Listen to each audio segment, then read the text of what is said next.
My name is Bukola Toyobo, and in today's In the News session, I'll be presenting the article Why Ebola is So Dangerous by BBC News Africa. And later on, I'll be relating this article to my Health Policy and Administration HPA course. Ebola is a viral illness with initial symptoms including sudden fever, intense weakness, muscle pain, and a sore throat.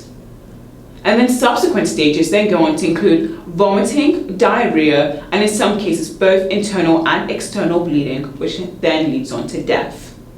It is spread between humans by direct contact with infected blood, bodily fluids or organs, or indirectly through contact with contaminated environments.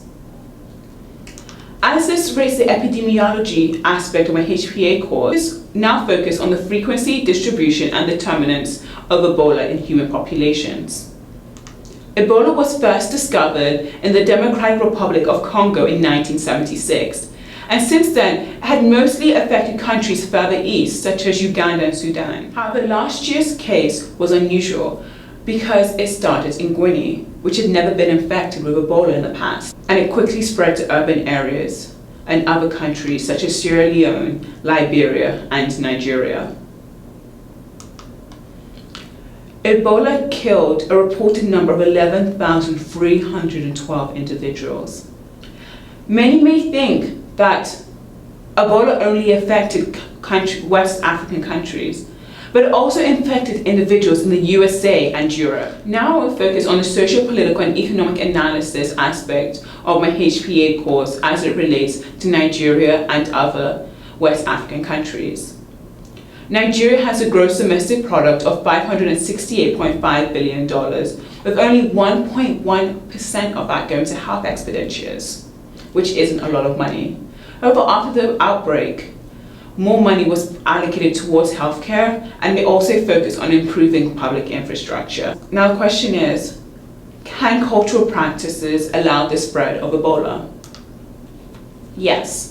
As mentioned earlier, Ebola is spread through close physical contact with infected people, and this was a problem in countries infected with Ebola, as practices around religion and death involve close physical contact. Hugging is a normal part of religious worship, and across regions, the ritual preparation of bodies for burial involves washing, touching, and kissing. And now to focus on the virology aspect as to why this Ebola virus is so dangerous. So to give an example, if an uninfected person shakes the hand of an infected person, and then later on, the uninfected person was to rub their eye or eat a grape, the Ebola virus would enter the body, would fuse with the cell lining, and then would release its genetic contents into the cell. It would then take over the person's machinery and replicate itself, and then new copies would be made and released back into the system and ready to infect the next person, which is just another handshake away. Many will agree that Ebola changed the world.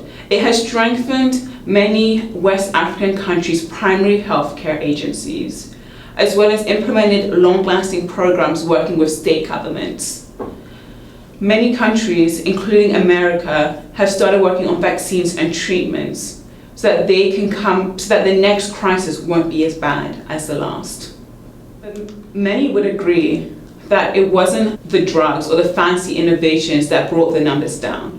It was the local volunteers going house to house to explain the virus, or tirelessly burying bodies in the safest possible way, as well as communities accepting the realities of the virus and changing their everyday lives, as well as family allowing their loved ones to be taken away to isolated treatment centers. And these all played a strong role in reducing the number of infected people. However, the fight against Ebola isn't over. Thank you for listening to this presentation. Find here my references.